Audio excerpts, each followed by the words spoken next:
इस अवसर पर यहाँ पर मेरे लिए और मेरी माता जी के लिए यहाँ पर मौजूद होना एक बहुत ही सम्मान और खुशी की बात है। मैं स्कूल मैनेजमेंट का बहुत शुक्रगुजार हूँ कि उन्होंने इस मौके पर हमें आप सबके बीच मौजूद होने का अवसर प्रदान किया, ताकि हम अपने विचार आप सबके सामने रख सकें और यंग किड्स और उनके पेरेंट्स को हम मोटिवेट कर सकें।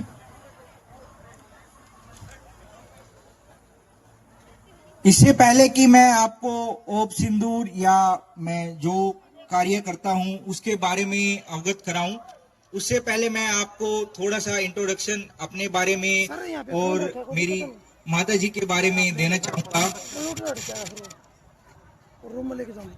मेरे इंट्रोडक्शन में पहले ही अच्छे से बताया है कि 2011 में मैंने नेशनल डिफेंस एकेडमी ज्वाइन की थी एंड उसके बाद ट्रेनिंग करके मैंने इंडियन नेवी में एज अ सब लेफ्टिनेंट ज्वाइन किया था। लेकिन मैं आपको जो बताना चाहता हूं वो उससे पहले की जर्नी के बारे में है, जो आप लोगों के लिए काफी महत्वपूर्ण है, आप लोगों के काम आएगा, आप लोगों को भविष्य में तैयारी करने में मदद करेगा। मैं आज जिस भी मुकाम पर पहुंचा हूं, मैंने जो भी हासिल किया है, उस सब के पीछे मेरी माता जी का बहुत बड़ा हाथ है। उन्होंने बचपन से लेके अभी तक हर क्षण पर, हर मौके पर मेरे को सही दिशा में गाइड किया है, मेरा हौसला बढ़ाया है और मेरे को मेरा सबसे बेस्ट परफॉर्मेंस करने के लिए मोटिवेट किया है। उन्होंने अकेले ही माता और पिता दोनों की भूमिका निभाते हुए मेरी शिक्षा, ट्रेनिंग और उसके अलावा जो भी एसोसिएटेड एक्टिविटीज रहती हैं सब में पूर्ण योगदान दिया है और कहीं पर भी मुझे ये कमी महसूस नहीं होने दी है कि वो अकेले ये काम कर रहे हैं। और ये उनकी मेहनत का ही नतीजा है कि मैं एनडीए जाकर सक्सेसफुल ट्रेनिंग कर भारतीय नौसेना में देश की सेवा कर पा रहा हूं। और मेरी छोटी बहन, वो स्कूल के बाद उन्होंने आईआईटी से एमएससी करके Eicher Bhopal, one of the best institute in India से पीएचडी करके वो अभी एक साइंटिस्ट हैं और वो यूएस में one of the latest field में अपनी रिसर्च कर रही हैं। मेरे ये सब बताने का एक ही पर्पज है। मैं ये बताना चाहता हूं कि हर इंसान के जीवन में उसकी मां की भूमिका बहुत अहम होती है। उसके भविष्य में एक बच्चा क्या हासिल कर सकता है, वो अपने जो उसकी काबिलियत है उसके हिसाब से बेस्ट मुकाम तक पहुंच सकता है। उसमें एक बहुत बड़ा किरदार मां का होता है।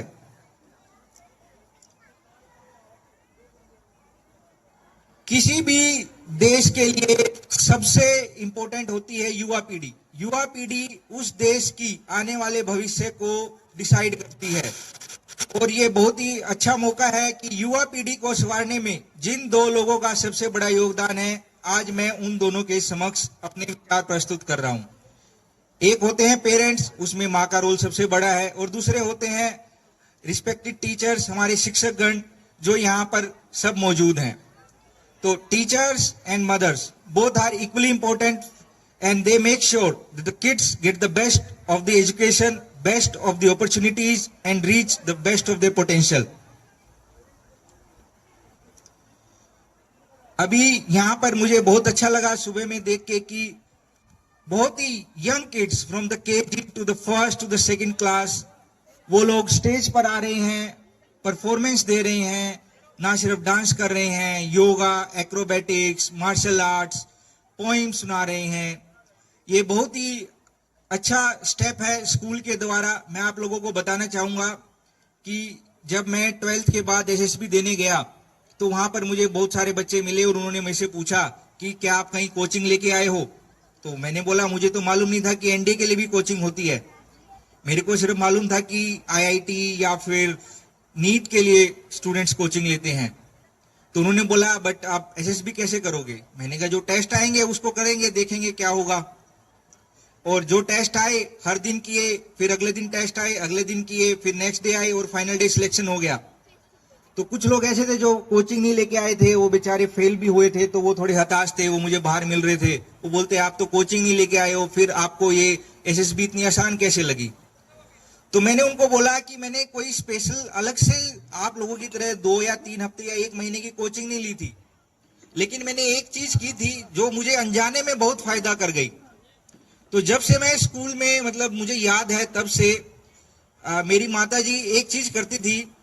मैं जिस स्कूल में पढ़ता था उस स्कूल में जो भी कोई कार्यक्रम हो रहा है वो मुझे बोलती थी कि उसमें आप भाग लो, चाहे वो कविता सुनाने का हो, डिबेट का हो, क्विज हो, ओलंपियाड के एग्जाम्स हो, या फिर कोई फिजिकल एक्टिविटी करनी हो, कोई नया गेम सीखना हो जो मुझे नहीं आता है। वो बोलती थी क्या हुआ अगर स्कूल टीम में नहीं पहुंच पाए, पहले खेलो सीखो, क्या इस साल नहीं तो अगले साल सिलेक्शन हो जाएगा। इस कारण मैंने स्कूल में ऑलमोस्ट सारे गेम्स खेले। जब मैं स्कूल में मैंने स्विमिंग तक सीखी।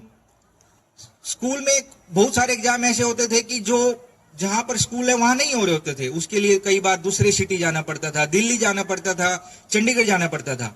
तो मम्मी छुट्टी लेती थी और लेके जाती थी कि you participate in this event, get the exposure. अगर मम्मी, क्योंकि टीचर थे तो उनको पता रहता था कहीं पर कोई कंपटीशन हो रहा है जो स्कूल की तरफ से नहीं है बट बाकी स्कूलों के लिए हो रहा है, तो वहां पे रिक्वेस्ट करती थी कि क्या मेरे बच्चे को भी इसमें पार्टिसिपेट करवा सकते हो। उसका मुझे इतना फायदा मिला डिफरेंट डिफरेंट एक्टिविटीज करने का कि जब मैंने एनडीए का रिटन एग्जाम दिया तो मुझे ऐसा लगा कि ऐसे टाइप के अलग अलग 10-12 पेपर लिखने के बाद ये पेपर मुझे आसान लग रहा है, क्योंकि अभी कंपटीशन का डर नहीं था। अभी आप टाइम बाउंड में मल्टीपल क्वेश्चन करने से डर नहीं रहे हो, क्योंकि आप वो एक्टिविटी पहले कर चुके हो। जब वहां पर एक्टिविटी परफॉर्म करनी थी, वहां पे एक्टिविटीज में डिफरेंट डिफरेंट सिचुएशंस के रिस्पॉन्सेज लिखने थे, या फिर सबके सामने आके स्पीच देना है, डिबेट करना है, अपना पॉइंट रखना है, वो सब करना है। तो वो सब में आसानी मिली, क्योंकि अभी स्टेज का डर नहीं है, आप पहले जा चुके हो, आप कॉम्पिटिशन्स में जा चुके हो, और ओलंपियाड के कॉम्पिटिशन्स में अगर आप अच्छा करते हो तो फिर वो आपको स्कॉलरशिप के लिए इंटरव्यू के लिए बुलाते हैं। तो मैं ऑलरेडी 8 से 10 अलग अलग इंटरव्यू दे चुका था। तो अब जब मैं इंटरव्यू दे रहा था तो मुझे लग रहा था कि ये एक और इंटरव्यू है, डरने वाली बात नहीं है। तो मैं आप सबको बताने के पीछे कारण ये है कि जो इनिशिएटिव स्कूल ले रहा है आप बच्चों के लिए, जो पेरेंट्स हैं, आपका योगदान है कि आप अपने बच्चों को मोटिवेट करें और उनको ये हौसला बढ़ाएं कि बेटा आप इसमें पार्टिसिपेट कीजिए, नहीं आता है सीखिए। सिखाने के लिए स्कूल में स्टाफ है, वो सिखाएगा। पहली बार हो सकता है बच्चे को सारा ना आए, बट धीरे धीरे करके उसको ये समझ में आएगा। और एक और चीज है, जो टीचर्स एंड जो पेरेंट्स हैं वो इसको, जो हमारे सीनियर स्टूडेंट्स हैं 10th 11th 12th वाले, यहाँ पे हो सकता है ज्यादा संख्या में मौजूद ना हो, बट टीचर्स ये बात उन तक पहुंचा सकते हैं। जब हम बड़ी क्लासेस में होते हैं तो हमारे दिमाग में आता है कि जो कोर सब्जेक्ट्स हैं, math, physics, chemistry, depending upon आप मेडिकल, नॉन मेडिकल वाले बायो लेते हैं, अकाउंट्स वालों के पास इकोनॉमिक्स, अकाउंट्स, ये सब रहता है। तो हमें लगता है कि सिर्फ कोर सब्जेक्ट्स इंपॉर्टेंट हैं और हम कहीं ना कहीं बड़ी क्लासेज में आके बाकी चीजों से अपना नाम हटा लेते हैं, या हमें लगता है कि कोई इवेंट हो रहा है जिस दिन इन चीजों के रिलेटेड चीजें नहीं है तो हम उस क्लास में नहीं जाते हैं या उस दिन नहीं आते हैं। हम सिर्फ अपनी तैयारी करते हैं कि मैं ये 3 या ये मेरे कोर सब्जेक्ट करूंगा तो मेरे को कंपटीशन एग्जाम में हेल्प मिलेगी। हो सकता है कि वो सब्जेक्ट आपको रिटन टेस्ट किसी कॉम्पिटिटिव एग्जाम या किसी भी जॉब के लिए क्लियर करवा दें, बट जो बाकी चीजें हैं जो आपको इंटरव्यू में काम आती हैं, जो एक ग्रुप में काम आती हैं, वो को करिकुलर एक्टिविटी से ही आ सकती हैं। और दूसरी चीज जो सबसे महत्वपूर्ण है, हम जो चीज आज सीख रहे हैं ये जरूरी नहीं है कि उसका प्रयोग आज ही हो या इसी टर्म के एग्जाम में हो। बहुत चीजें हम सीखते आज हैं, उसका प्रयोग हम जिंदगी में 2 साल बाद, 3 साल बाद करते हैं। तो अगर हमारे पास किसी पर्टिकुलर फील्ड का एक्सपीरियंस है, थोड़ा सा भी हमने उसमें कुछ सीखा है, आप फ्यूचर में किसी ऐसी जॉब में जा रहे हैं जहां पे उस फील्ड से रिलेटेड काम है, तो आपको एडवांटेज रहता है। आप अपनी टीम में बाकी लोगों से एक स्टेप आगे रहते हैं और वो आपको जिंदगी में आगे जाने की मदद करता है। तो मैं आप सबको ये फिर से गुजारिश करूंगा कि जितना हो सकता है अपने बच्चों को आप उत्साह बढ़ाएं और उनको जितनी एक्टिविटीज में पार्टिसिपेट करा सकते हैं कराएं। सिर्फ पढ़ाई ही नहीं, खेलकूद के साथ कोकरिकुलर एक्टिविटीज, और उसके अलावा सबसे इंपॉर्टेंट जो है स्कूल का जो एक एडवांटेज है, उसको एडवांटेज को ना छोड़ें। स्कूल का सबसे बड़ा एडवांटेज है कि स्कूल में हमें एक जगह पे इतने सारे टीचर्स जिनके पास सालों का अनुभव है, वो अनुभव का ज्ञान लेने का मौका मिलता है जो कहीं और नहीं मिलता। आप एक क्लास में 25 से 40 बच्चे होते हैं, आपको 25 से 40 बच्चों के साथ कॉम्पीट करके, हर एक की अलग खूबी है, हर एक बच्चे में कुछ न कुछ ऐसी खूबी होती है जो बाकी बच्चों से उसको अलग बनाती है, वो एक फील्ड में बेटर होता है, तो आप वो सीख सकते हैं। उसके अलावा आप स्कूल को रिप्रेजेंट करते हैं, तो डिस्ट्रिक्ट लेवल पे आप बाकी स्कूलों से जाके जब कंपटीशन करते हैं, स्टेट लेवल पे कंपटीशन करते हैं, बाहर जाते हैं, तो आपको पता लगता है कि और क्या नई चीजें हो रही हैं, जो ये आदान प्रदान होता है, जो बेस्ट प्रैक्टिसेस आपको पता लगती हैं, जो एक दूसरे के साथ बातचीत करके पता चलता है कि नए फील्ड क्या हैं, नई जगह पे क्या सीखा जा सकता है, क्या नए कोर्स में दाखिला लिया जा सकता है, या क्या नई टेक्नोलॉजी आ रही है, ताकि आप अपनी 12th के बाद अपने आप को उससे अलाइन करें, ताकि आपको बेस्ट रिजल्ट मिले। वो सब एडवांटेज आपको स्कूल दे सकता है। तो मैं सबसे यही बोलूंगा कि स्कूल की इस एडवांटेज का मैक्सिमम से मैक्सिमम फायदा उठाएं और अपनी जिंदगी में सफलता के करीब जाएं। अब मैं आप लोगों को एक थोड़ा सा मेरे काम के बारे में बता देता हूं। मैं इंडियन नेवी में कार्यरत हूं। भारतीय नौसेना देश की सुरक्षा के लिए हमेशा तत्पर रहती है। हमारे एरिया में क्योंकि काफी जवान या काफी जो लोग होते हैं वो आर्मी या पैरामिलिट्री में, एयरफोर्स में भी होते हैं, नेवी का ज्ञान थोड़ा कम रहता है, लोगों को पता नहीं होता है कि नेवी करती क्या है। तो मैं 2 लाइन में बताना चाहूंगा कि नेवी करती क्या है। जहां पर हमारी जमीन खत्म हो जाती है वहां से नेवी का काम शुरू हो जाता है। अब सबको पता है भारत का नक्शा, सबको पता है कि भारत का उत्तर से लेकर दक्षिण तक का राज्य कौन सा है, पर मैं आपको एक इंपॉर्टेंट फैक्ट बताता हूं कि जहां पे हमारी जमीन खत्म होती है वहां से 400 किलोमीटर दूर जो पानी है वो भी भारत का है। तो अगर उस पानी में हमें कुछ भी चाहिए या उस पानी में कोई भी संसाधन है वो भारत का है। अगर उस पानी में, एग्जाम्पल, हमारे यहाँ पे फिशिंग नहीं करते हैं, बट अगर साउथ इंडियन स्टेट में फिशिंग करते हैं, तो उस पानी में जो भी फिशिंग है, जो फिश है, वो भारत की है। कोई और देश आके उनको पकड़ के नहीं बेच सकता। उस 400 किलोमीटर दूर भारत का, अब आप नक्शा देख लो कितना बड़ा है, उससे कितना दूर तक का पानी हो गया। उस पानी में कोई भी नेचुरल रिसोर्सेज मिलते हैं, जैसे कि पेट्रोलियम, नेचुरल गैस, मेटल्स, वो सब भारत का है, उसको कोई और नहीं ले सकता।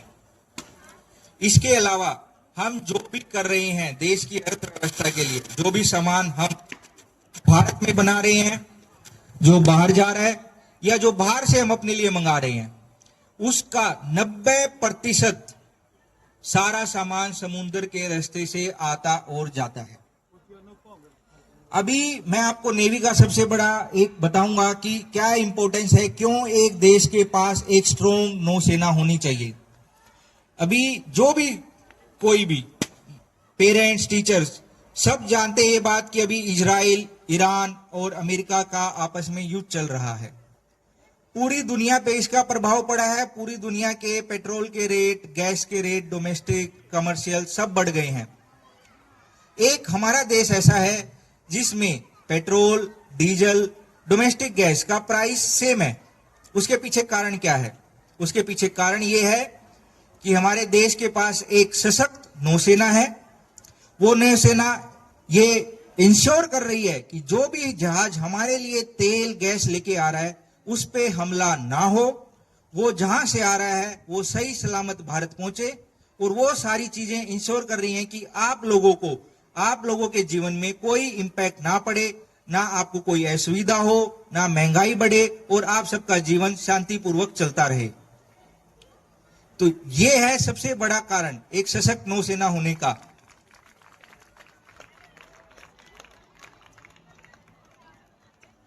दूसरा एक चीज, ये थोड़े बड़े लेवल की बात है बट ये बहुत इंपॉर्टेंट है समझना, कोई भी देश तभी विश्व शक्ति बन पाया है जब उसके पास सबसे स्ट्रॉन्ग नौसेना रही है।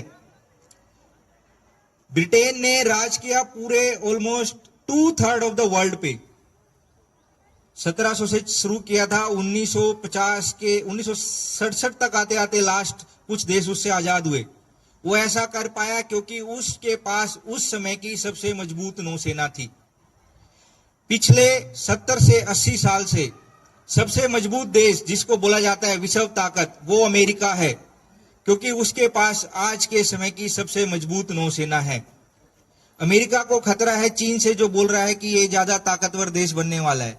आज की तारीख में सबसे ज्यादा अगर कोई नौसेना पे इन्वेस्ट कर रहा है, शिप्स पे इन्वेस्ट कर रहा है, नए शिप्स बना रहा है, वो चीन है। अभी चीन सिर्फ अगर देखें कि युद्ध पोत की संख्या में वो अमेरिका के आगे निकल चुका है। तो जो भी देश सबसे ज्यादा सशक्त नौसेना रखेगा वो देश वर्ल्ड पावर बनेगा, ये रियलिटी है और हमारा देश उसकी तरफ बढ़ रहा है। और मैं आप लोगों को बता सकता हूं कि हमें इसके लिए ज्यादा कुछ कहने की जरूरत नहीं है। ओप सिंदूर में जहां पे अभी अमेरिका उसको लगा था कि कुछ घंटों की कार्रवाई होगी ईरान में और वो युद्ध करके निकल जाएगा, अभी तीसरा महीना शुरू हो गया है, वो वहां से निकल नहीं पाया है। रशिया यूक्रेन में 3 साल हो गए हैं, युद्ध नहीं बंद कर पाया है। हमने जो काम करना था, जो हमारे गोल्स थे, वो अचीव कर लिए सिर्फ और सिर्फ 2 दिन में। तो इससे आपको अंदाजा लगा सकते हो कि हमारे देश की तीनों सेनाएं, army, navy, air force, they are well capable, well trained, and they are capable of achieving the target and the goal in the shortest possible time with the minimum casualties. The best result can anybody achieve is that we did not have a single casualty, no civilian damage to any infrastructure. So this is the best anybody can achieve. इसके लिए काफी लोगों की मेहनत लगती है, इसके लिए काफी लोगों का परिश्रम लगता है, प्लानिंग लगती है। हमारे जो जवान हैं, हमारे जो फौज के अधिकारी हैं, वो दिन रात इसके लिए तैयारी करते हैं, मेहनत करते हैं। हम जाते हैं, एक्सरसाइज करते हैं, तब जाके ये अचीव होता है। बट हमें इस चीज के लिए गर्व है कि हम देश की सुरक्षा में अपनी भागीदारी दे पा रहे हैं और जो हमें एक रोल मिला हुआ है उसको हम अच्छे से अदा कर पा रहे हैं। मेरी आप सबसे अंत में एक ही गुजारिश रहेगी जो आज के टाइम में बहुत रेलेवेंट है। जैसे कि सरकार ने, भारत के प्रधानमंत्री श्री नरेंद्र मोदी जी ने भी बोला है, राजनाथ सिंह जो हमारे रक्षा मंत्री उन्होंने भी बोला है कि ऑपरेशन सिंदूर अभी जारी है। उसके पीछे का कारण ये है कि हमारे देश के पास अभी भी ऐसे हालात हैं, हमारे जो दुश्मन देश हैं वो अभी भी कोशिश कर रहे हैं कि कैसे भारत में अस्थिरता फैलाई जा सके, कैसे हमारे देश को पीछे खींचा जा सके। क्योंकि भारत इतनी तेजी से आगे बढ़ रहा है, कोई नहीं चाहता। तो उसकी वजह से कभी भी ऐसे हालात हो सकते हैं कि हमारे देश की सेना को एक्शन लेना पड़े। अब उसमें जब सेना अपना एक्शन कर रही है, सेना अपना काम कर रही है, हम जो बाकी लोग बैठे हैं उनका सबसे मेन कारण, जो उनका सबसे बड़ा रोल है जो आप लोग अदा कर सकते हैं, वो एक ही है कि आप अपने नेतृत्व में विश्वास बना के रखें। आप अपनी सेना और जो नेतृत्व है, that includes political leadership also, उस पर विश्वास रखें कि वो देश की बेस्ट इंटरेस्ट के लिए काम कर रही है। क्योंकि आज के समय में सबसे बड़ा जो वॉरफेयर है वो ग्राउंड पे, एयर में, ड्रोन में, उससे नहीं हो रहा है, वो हो रहा है फोन से, इंफॉर्मेशन वॉरफेयर। क्योंकि हम कोई भी युद्ध करते हैं, उस युद्ध का एक ही लक्ष्य होता है, उस युद्ध का लक्ष्य होता है दुश्मन देश की लड़ने की इच्छा को खत्म कर देना।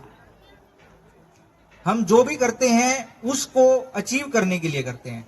हमारा एम है कि दुश्मन की लड़ने की इच्छा खत्म हो जाए, दुश्मन को लगे कि मेरे लड़ने से कोई फायदा नहीं, मुझे नुकसान होने वाला है, जो मेरी सेना कर रही है उससे मुझे कोई फायदा नहीं हो रहा, हम बैकफुट पे हैं। अगर मैंने ये अचीव कर लिया, मैं युद्ध जीत गया। तो अब इसमें हम लोगों की क्या भागीदारी है? Information warfare. हमें लगता है कि ऑथेंटिक न्यूज है, अभी डीप फेक, एआई का यूज करके काफी सारी वीडियोज, ऑडियो जनरेट की जा सकती हैं, जिसमें दिखाया जा सकता है कि भारत पीछे है, भारत हार रहा है, हमारा नुकसान ज्यादा हो गया, एयरक्राफ्ट गिर गए, ये वैसे बहुत सारी प्रोपेगेंडा फैलाए जा सकते हैं। तो ऐसे में हम सबका दायित्व है कि हम सिर्फ उस पर भरोसा करें जो हमारी सेना के द्वारा ब्रीफिंग दी गई है, या जो हमारे external affair minister, defence minister या पीएमओ की तरफ से जो स्टेटमेंट आती है वो सबसे एक्यूरेट है। उसके अलावा बाकी चीजों पे विश्वास मत करें। वो आपको लगेगा कि बिल्कुल सही है, पर वो हमारे दुश्मन देश का एजेंडा है। ये सबसे इंपॉर्टेंट है। इंफॉर्मेशन वॉरफेयर के बारे में हर एक को जानना बहुत जरूरी है, क्योंकि जब तक हम अपनी सेना और अपने देश के नेतृत्व के साथ खड़े हैं तब तक हम हमारा सारा एम अचीव कर सकते हैं। अभी आप देखेंगे अमेरिका के पास सबसे मजबूत सेना है, इजराइल के पास सबसे लेटेस्ट हथियार हैं, पर वो ईरान को हरा नहीं पाया। क्यों? क्योंकि ईरान के लोग, ईरान की सेना और उसके लीडरशिप के साथ खड़े हैं। हमारा नुकसान हो जाए, कुछ हो जाए, पर हम आपके साथ हैं।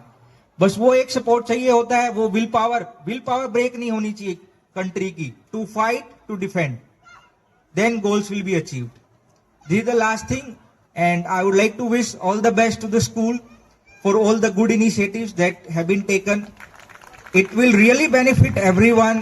Education lab and the activities the kids are doing, they are participating in so many things from the very nascent stage. Like the kid is coming in school like 4 year, 3 year, and अगर उसको stage पे आने का मौका मिल रहा है, इससे बड़ी बात नहीं हो सकती है। और मुझे बिल्कुल भरोसा है कि आने वाले समय में इस स्कूल के जो बच्चे हैं वो बहुत अच्छी अच्छी जगह पे जाएंगे, देश का नाम रोशन करेंगे। और मैं कुलदीप को बोलूंगा कि मेरे को जरूर फॉरवर्ड करे, जब भी किसी का अच्छी जगह सिलेक्शन होता है मुझे बहुत खुशी होगी।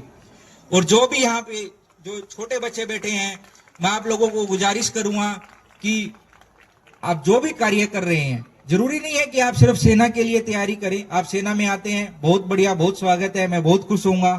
आप किसी भी रोल में आना चाहते हैं, बहुत अच्छा रहेगा। बट आप किसी भी और फील्ड में जाना चाहते हैं, आपका एक एम होना चाहिए कि आपको अपना काम बेस्ट तरीके से करना है।